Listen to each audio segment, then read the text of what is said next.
அரக்கு மாளிகை கதையின் தொடர்ச்சி. வண்டி நின்றதும் யாத்திரை கோஷ்டியார் அவளை தள்ளி கொண்டு அவசரமாக இறங்கிச் சென்றார்கள். அந்த நிலையத்தில் இருந்து யாருமே அவர்கள் பெட்டிக்குள் வந்து ஏறவில்லை. மீண்டும் வண்டி புறப்படத் தொடங்கியதும் மஞ்சுளா காலியாக இருந்த எதிர்ப்புற ஆசனத்தில் வந்து உட்கார்ந்தாள். வண்டி முழுவதுமே காலியாக விட்டது போல் இருக்கிறது இல்லையா என்று கேட்ட அந்த அம்மாள் மெல்ல சிரித்தாள். ஒரே பிடியில் அடங்கி விடுவாள் போன்ற மெல்லிய தோற்றம் கொண்டிருந்த அந்த அம்மாளை மீண்டும் ஒரு முறை நன்றாக கவனித்தாள் மஞ்சுளா. சிரிப்பின் நிழல் படிந்த அந்த சிறிய முகத்தில் பளிச்சென்று தரித்திருந்த குங்குமப் பொட்டு ஒன்றே பெரிய ஆபரணம் போல அழகாக விளங்கியதை வியப்புடன் பார்த்து கொண்டே இருந்தாள் அவள். வண்டி ஒரு பாலத்தின் மீது பலமான சப்தத்துடன் செல்லத் தொடங்கியதும் கங்கம்மாள் எழுந்து நன்றாக உட்கார்ந்து கொண்டாள். தோளின் மீது அவிழ்ந்து புரண்ட தனது கூந்தலை அள்ளி கட்டிக்கொண்டு, எதுவரை போகிறாய் அம்மா என விசாரித்தாள். வீர சோழன் பட்டணம் என்றாள் மஞ்சுளா சுருக்கமாக. அப்படியா என்று ஆச்சரியத்துடன் கூவிய கங்கம்மாள் தொண்டையை கனைத்து கொண்டாள். நான் கூட அங்கேதான் போகிறேன். ரொம்ப நல்லதா போச்சு. நாம் ஒருவருக்கொருவர் துணை. ஆமாம், அது சரி, நீ வீர சோழன் பட்டணத்தில் எங்கே வசிக்கிறாய் என்று பரபரப்புடன் வினவினாள். இதுதான் முதல் தடவை நான் அந்த ஊருக்கு போவது என்று மஞ்சுளா பதிலளித்தாள். அப்படி சொல். வீர சோழன் பட்டணம் என்றதும் எங்கள் ஊர் பெண்ணாக இருந்தால் முன்பின் எனக்கு தெரிந்திருக்க வேண்டுமே. பார்த்தால் யாரோ புதிதாக இருக்கிறது என்று எண்ணி ஒரு நிமிஷம் திடுக்கிட்டு போய்விட்டேன். ஆமாம், அங்கே நீ யார் வீட்டுக்கு போகிறாய் என்று கங்கம்மாள் மூச்சு விடாது அடுத்த கேள்வியை கேட்டாள். மஞ்சுளா சற்று தயங்கினாள். உங்களுக்கு அந்த ஊரில் உள்ள முக்கியமான மனிதர்களையெல்லாம் தெரியும் போலிருக்கிறது என்று இழுத்தாற்போல் கூறிவிட்டு புன்முறுவல் செய்தாள். வீர சோழன் பட்டணம் என்றதும் சென்னை பட்டணம் போல மிகவும் பெரிய நகரம் என்று நினைத்து கொண்டு விட்டாயா? பெயர்தான் பெரியதே ஒழிய ஊர் என்னவோ மிகவும் சிறியது. கௌரிபுரம், லக்ஷ்மிபுரம் என்று ஊரில் 2 முக்கிய பகுதிகள் உண்டு. அநேகமாக ஒரு பகுதியிலே வசிப்பவர்களுக்கு மற்றொரு வசிப்பவர்களை தெரிந்திருக்கும் என்று விஸ்தரித்துவிட்டு, ஆமாம், அங்கே நீ யார் வீட்டுக்கு போகிறாய் என்று மீண்டும் ஆவலுடன் கேட்டாள் கங்கம்மாள். கௌரிபுரத்தில் வசிக்கும் யசோதா என்பவர் வீட்டுக்கு போகிறேன். அவர்களை உங்களுக்கு தெரியுமா என்று வியப்புடன் பதிலுக்கு கேட்டாள் மஞ்சுளா. தெரியும். ஆமாம், நீ அந்த அம்மாவுக்கு என்ன உறவு என்று முன்னெச்சரிக்கையாக கேட்டுக்கொண்டாள் கங்கம்மா. உறவு ஒன்றுமில்லை. யசோதா தேவியின் மிளகாய் பொடி கம்பெனியில் வேலை செய்ய என்னை தந்தி மூலம் வரவழைத்திருக்கிறார்கள் என்று மஞ்சுளா மிகவும் கௌரவமாக கூறிக்கொண்டாள். மிளகாய் பொடி கம்பெனியா? இதென்ன கூத்து என்று வியப்புடன் கேட்ட கங்கம்மாள் நன்றாக நிமிர்ந்து உட்கார்ந்து கொண்டாள். ஏதோ ஹாஸ்யத்தை கேட்டது போல உரத்து சிரிக்க ஆரம்பித்தாள். மஞ்சுளாவுக்கு அந்த நகைப்பு பகீர் என்று இருந்தது. ஏன், யசோதா தேவி மிளகாய் பொடி கம்பெனியின் சொந்தக்காரி இல்லையா என பதட்டமாக கேட்டாள். அவளது நெஞ்சு பயத்தினால் பக் பக் என்று அடித்து கொண்டது. கோவிச்சுக்காதே அம்மா. யசோதா செய்கிற ஒவ்வொரு காரியத்தையும் நினைத்து கொண்டால் எனக்கு சிரிப்பு தான் வருகிறது. அவள் அப்பன் கொஞ்சம் சொத்து வைத்துவிட்டு போய்விட்டான். BA வரை படித்த பெண்தான். இருந்தாலும் சுயபுத்தி இல்லாதவள். வயது 30 ஆகியும் கல்யாணம் ஆகாதிருந்தாள். அப்பா காலமான கொஞ்ச நாளில் திடீரென்று ஒரு நாள் கைலாசம் என்கிற ஒருவனை தானே பார்த்து நிச்சயம் செய்து கல்யாணம் செய்து கொண்டு விட்டாள். போன வருஷம் மாவு மில் வைக்கப் போகிறதாக அமர்க்களப்படுத்தி கொண்டிருந்தாள். அதற்கு 6 மாதத்திற்கு பிறகு எண்ணெய் வியாபாரம் செய்யப்போவதாக பெரிய விளம்பரம் செய்தாள். இப்போ என்னவோ மிளகாய் பொடி கம்பெனி திறக்கப் போவதாக எல்லார் கண்ணிலும் மிளகாய் பொடி போடுகிறாள் போலிருக்கிறது. அசட்டு பெண். பணத்தை கண்டபடி வாரி இறைக்கிறாள்.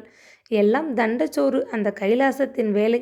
ஏதாவது ஒரு சொந்த பிஸ்னஸ் வைத்து தான் முதலாளியாக வேஷம் போட அவனுக்கு ஆசை. அதனால் தன் பெண்டாட்டியை இதை செய், அதை ஆரம்பி என்று இஷ்டப்படி ஆட்டி வைக்கிறான். உருப்படாதவன். இதற்கு முன் எங்கேயோ இன்சூரன்ஸ் கம்பெனியில் ஏஜென்ட்டாக இருந்தானாம். இப்போ சும்மா காரை ஓட்டிக்கொண்டு வீட்டோடு கிடக்கிறான் என்று ஒரு பிரசங்கம் செய்து ஓய்ந்தாள் கங்கம்மாள். அப்படியென்றால் நான் மோசம் போய்விட்டேன். ஐயோ, இனி நான் என்ன செய்வேன் என்று குழறிய மஞ்சுளாவின் கண்களில் நீர் துளிர்த்தது. ஏமாற்றம் நெஞ்சை பிளக்க துக்கம் தாங்க மாட்டாது தலையை கவிழ்த்து கொண்டு விம்மி அழத் தொடங்கிவிட்டாள். திடுக்கிட்டு போன அந்த மூதாட்டி பரபரப்பாக எழுந்து அருகில் வந்து அவளை அணைத்து கொண்டாள். என்னம்மா, உன்னை யார் மோசம் செய்து விட்டார்கள்? விவரமாக சொல். என்னால் முடிந்த உதவியை செய்கிறேன். வருத்தப்படாதே அம்மா என்று ஆறுதல் கூறினாள். இதுகாரும் குதூகலத்தில் கொந்தளித்து கொண்டிருந்த மஞ்சுளாவின் மனதில் இடி விழுந்தது போன்ற பயங்கர உணர்ச்சி நிறைந்து விட்டது. மாமி, நான் மகா பாவி. நிழல் போல துன்பம் என்னை விடாமல் தொடர்ந்து வருகிறதே. என்ன செய்வேன் நான் என்று விம்மலும் கண்ணீருமாக திணறினாள்.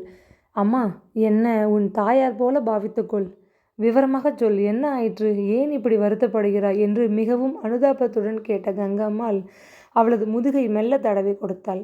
எதிர்புறத்து ஆசனத்து மூலையில் உட்கார்ந்த நிலையில் தூங்கி வழிந்து கொண்டிருந்த ஒரு பெண்மணி விழித்து கொண்டு தன்னையே வெறித்து பார்ப்பதை உணர்ந்த மஞ்சுளா வெட்கத்துடன் கண்ணீரை துடைத்து கொண்டாள். மிகவும் தாழ்ந்த குரலில், மாமி, என்னவோ உங்களை பார்த்தால் எனக்கு வேண்டியவர் போல் தோன்றுகிறது.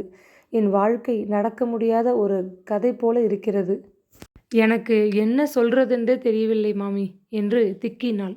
நெற்றி மீது புரண்டு விழுந்த அவளது கூந்தலை அன்புடன் கோதி சரிபடுத்திவிட்ட கங்கம்மாள் மெல்ல சிரித்தாள்.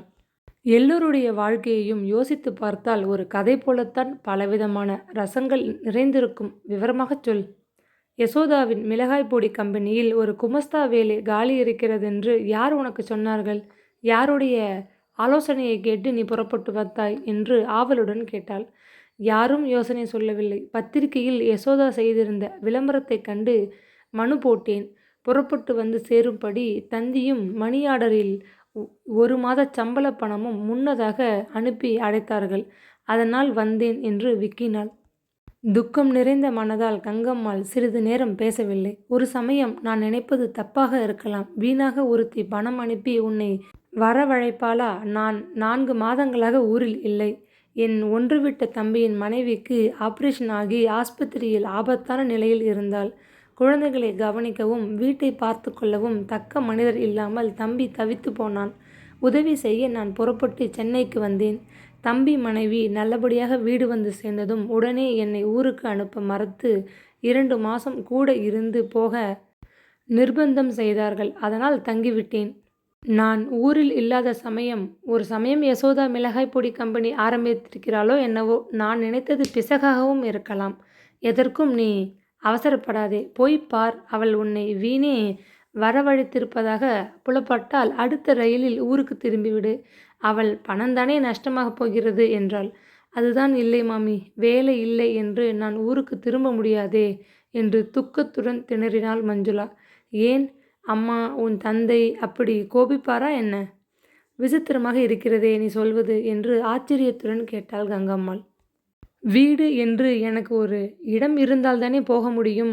நிற்க நிழல் இல்லை, தாய் இல்லை, தகப்பன் இல்லை, உற்றார் உறவினர் ஒருவரும் இல்லை. நான் திக்கற்ற பரதேசி பெண் மாமி என்று கூறிவிட்டு மேலே பேச முடியாது தன் கரங்களால் முகத்தை மூடிக்கொண்டு விம்மினாள். முத்துக்களை போன்ற கண்ணீர் துளிகள் விரல்களின் இடுக்கு வழியே உருண்டு அவள் நெஞ்சின் மீது விழுந்தன. கங்கம்மாள் மிகவும் மனம் குழைந்து போனாள். வருத்தப்படாதே அம்மா. இன்னும் எனக்கு உன்னை பற்றிய விவரம் சரியாக புரியவில்லை. இன்னும் கொஞ்சம் விவரமாக சொல்ல மாட்டாயா? ஆனால் நான் உன் சொந்த விஷயங்களில் தலையிடுவதாக எண்ணினால் சொல்ல வேண்டாம் என்றாள் கனிவாக. மஞ்சுளா கண்ணீரை துடைத்து கொண்டாள். உன் குறைகளை சொல், கேட்கிறேன் என்று இதுவரை அவளிடம் யாரும் காது கொடுத்து கேட்க முன் வந்ததில்லை. கருணை நிறைந்த அந்த அம்மாளின் முகமும் அன்பான வார்த்தைகளும் ஆதரவாக அணைத்து கொண்டு பேசிய தோரணையும் எல்லாம் அவள் மனதிற்கு கொஞ்சம் ஆறுதலை உண்டாக்கின. கங்கம்மாளிடம் எல்லாம் கூறிவிட வேண்டும் என்று தோன்றவே தன்னுடைய பெற்றோர் இறந்ததிலிருந்து ஆரம்பித்து கடைசியாக வேலை தேடி வேறு ஊருக்கு புறப்பட்டு வந்தது வரையில் விடாது ஒன்றையும் ஒலிக்காது கூறி முடித்தாள்.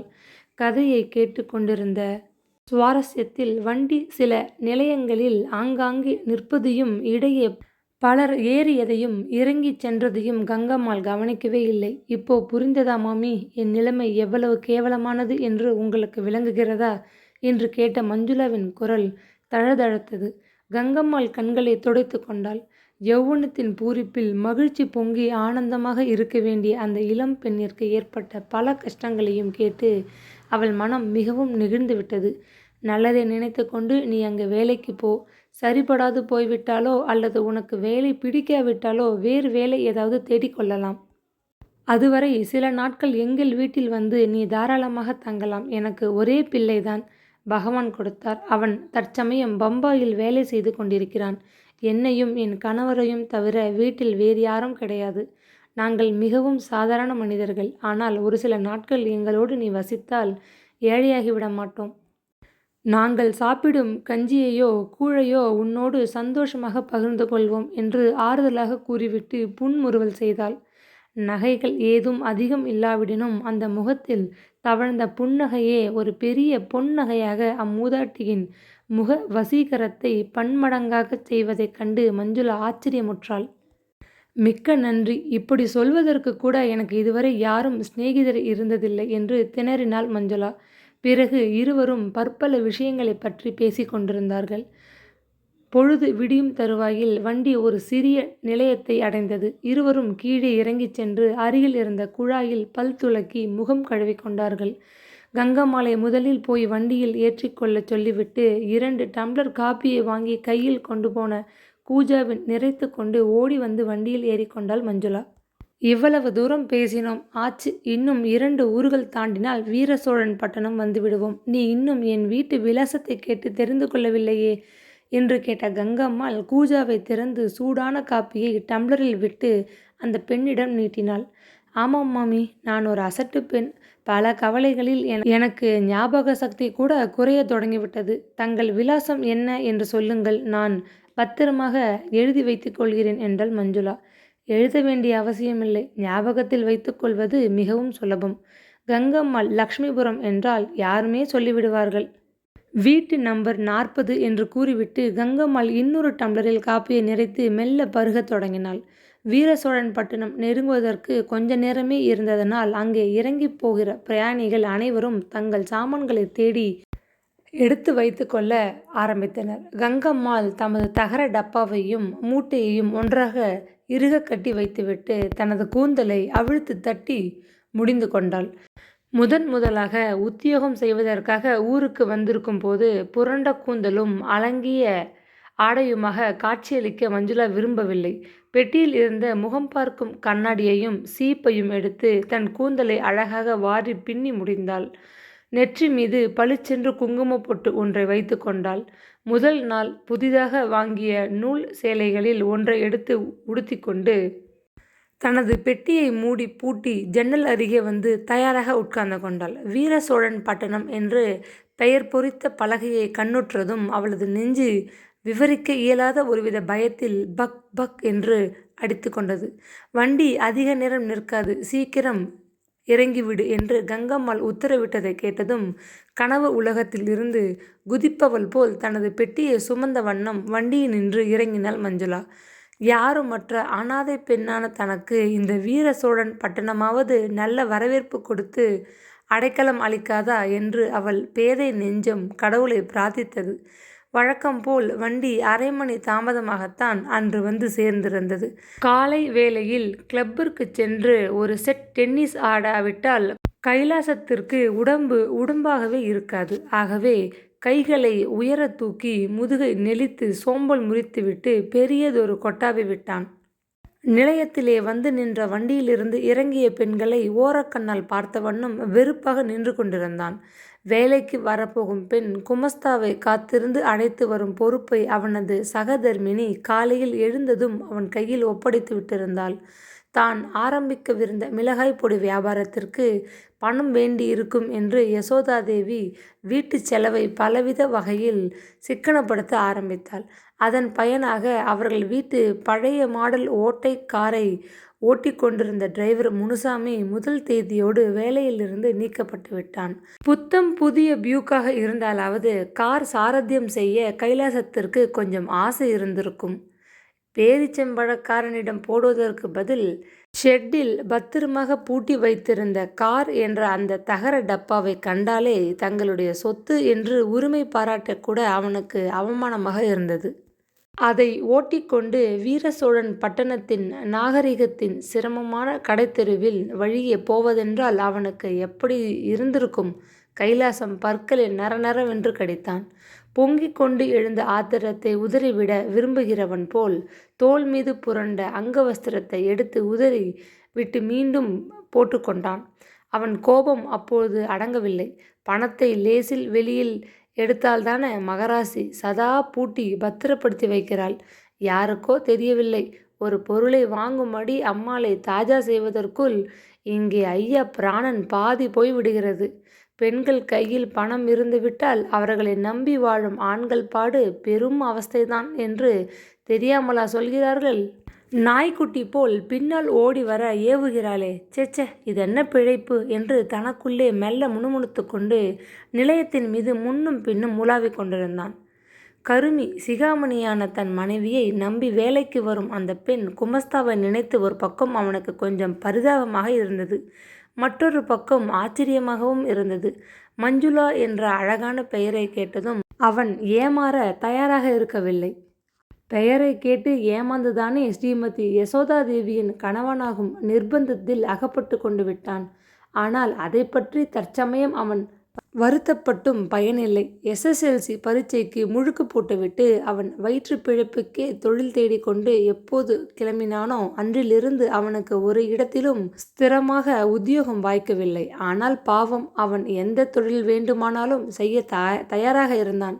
காபி ஓட்டலில் மேஜைகளை சுத்தம் செய்யும் பணியில் இருந்து சினிமா கொட்டகைகள் டிக்கெட் விற்பனை செய்யும் வேலை வரை சகலவற்றையும் அவன் செய்து பார்த்து விட்டிருந்தான். எதிலும் அவனுக்கு பூரண திருப்தி ஏற்படவில்லை.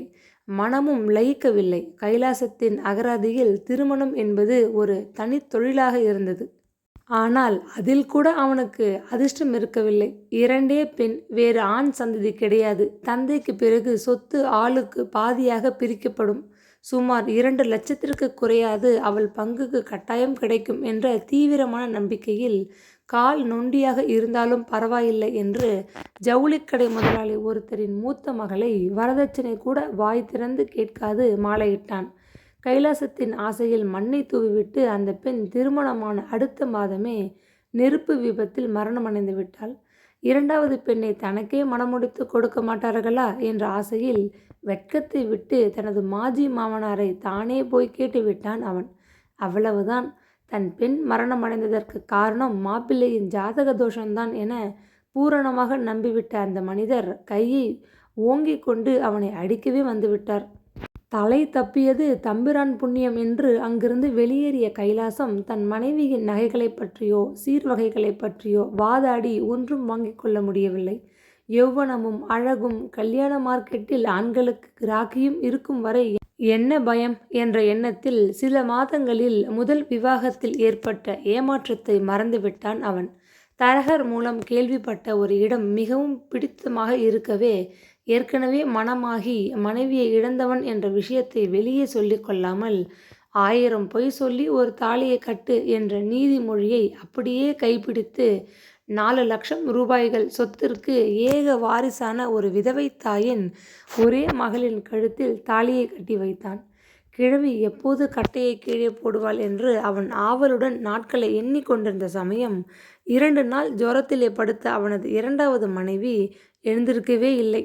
என் பெண்ணே போய்விட்டால் உனக்கும் எனக்கும் இனி என்ன சம்பந்தம், நட வெளியில் என்று அந்த மாமியார் கிழவி அவனை வீட்டை விட்டு வெளியே விரட்டி விட்டாள். எந்த நிமிஷமும் சாவு வந்து பற்றி கொள்ளும் நிலையில் பழுத்து வாடி கிடந்த போதிலும் அந்த பாட்டிக்கு வாய்க்கால் போலிருந்ததனால் கைலாசத்தின் ஜம்பம் ஒன்றும் அவளிடம் பலிக்கவில்லை. வேறு வழியின்றி தனது 2வது வேட்டகத்திலிருந்து அவன் புறப்பட்டான். இங்கும் அங்கும் கொஞ்ச நாட்கள் மறுபடி பற்பல வேலைகளில் ஈடுபட்டு பார்த்தான் கைலாசம். ஒன்றும் சரியாக நிலைக்கவில்லை. இடையில் அவனது பொருளாதார நிலை பயங்கரமாகிக் கொண்டு வந்தது.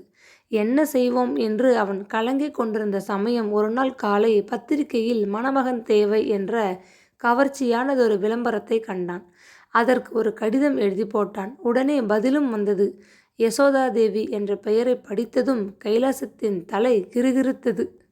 தாழம்பு போன்ற மேனியும் சுருண்ட கூந்தலும் யௌவனத்தின் அழகெல்லாம் திரண்டு வந்த பூங்கொடி என அவன் மணக்கண் முன் வந்து மிகவும் மயக்கினாள்.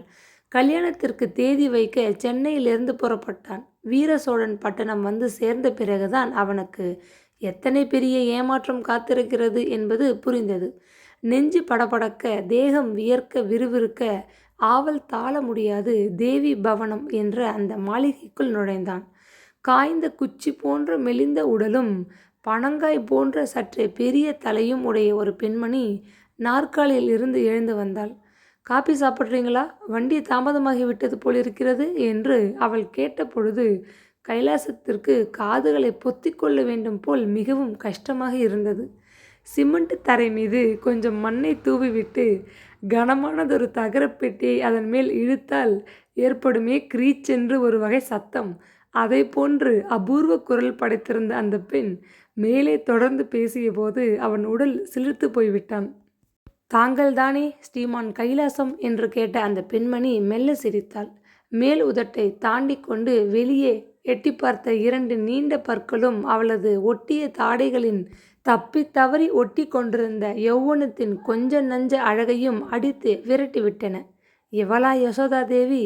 அட கன்றாவியே என்று அதிர்ச்சி அடைந்து போன கைலாசத்தின் தலை இப்பொழுது கவலையில் சுழன்றது. பலிபீடத்தில் தலையை கொடுத்த பின்பு வாளுக்கு பயப்பட முடியுமா என்ற நிலையில் முடிவில் துணிவாக மணப்பந்தலில் வந்து உட்கார்ந்தான். தைரியத்தை எல்லாம் வரவழைத்து கொண்டு மனதை சமாதானப்படுத்தி கொண்டு யசோதாதேவிக்கு திருமாங்கல்யமும் சூட்டிவிட்டான்.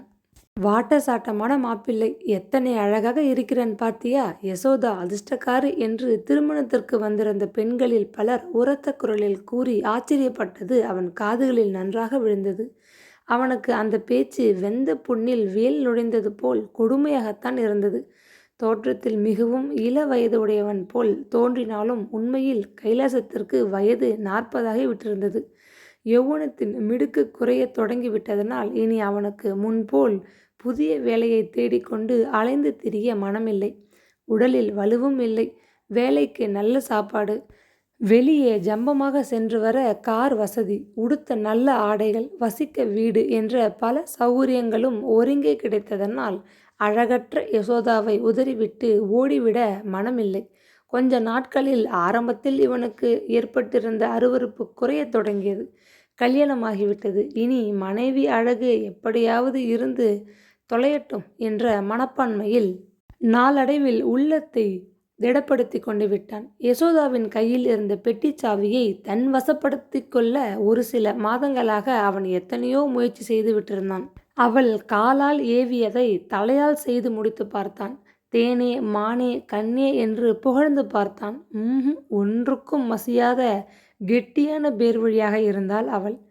பெட்டிச்சாவியை எடுத்து பெட்டியை திறந்து அவள் 2 ரூபாய்களை வெளியே எடுப்பதற்குள் கைலாசத்தின் பிராணன் பாதி வெளியே வந்துவிடும் வழக்கமாக இருந்தது. ஆனாலும் முட்டாள் உலகம் உண்மையை அறியாது. யசோதா கணவன் பேச்சை கேட்டுக்கொண்டு காசை கரியாக்குவதாக எண்ணியது. கைலாசம் ஏமாற்றம் தாள முடியாது பெருமூச்செறிந்தான். இவ்வித எண்ணங்களை உள்ளடக்கிய வண்ணம் தான் தாபத்துடன் வேக நடையில் ரயில் நிலையத்தில் வளைய வந்து கொண்டிருந்தான். அவனது சிந்தனை சிறகை விரித்து பறந்து திரிந்து கொண்டிருந்தது.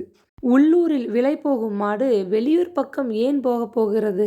சென்னை பட்டணத்திலேயே ஒரு வேலை கிடைக்கவில்லை என்றால் ஆசாமி பெரிய அவலட்சணம் பிம்பமாக இருக்க வேண்டும், அல்லது வேலை தெரியாத மக்கு பிளாஸ்திரியாக இருந்தாலும் நான் ஆச்சரியப்பட மாட்டேன் என்று தனக்குள் எண்ணியபடி கண்களை துழாவிக் கொண்டு நின்றான். யாரிடமும் நீ ஜாக்கிரதையாக இரு, நான் சொன்னதை மறக்காதே என்று உபதேசித்துவிட்டு அவசரமாக விடைபெற்று கொண்ட கங்கம்மாள் நிலையத்தில் ஒரு தூண் அருகே பெரும் தூண் போல் நின்று கொண்டிருந்த வாட்ட சாட்டமான ஆளை சுட்டி காட்டினாள். அதோ பார், அவன்தான் கைலாசம். ஒரு சமயம் உன்னை அழைத்து போக யசோதா அனுப்பியிருப்பாள், போய் விசாரி என்று கூறிவிட்டு மஞ்சுளாவின் முதுகில் செல்லமாக ஒரு தட்டு தட்டினாள். வரட்டுமா என்று மீண்டும் ஒரு முறை கண்களால் ஜாடை காட்டி விடைபெற்று கொண்டு தனது சாமான்கள் சகிதம் நிலையத்தை விட்டு வேகமாக வெளியேறிவிட்டாள்.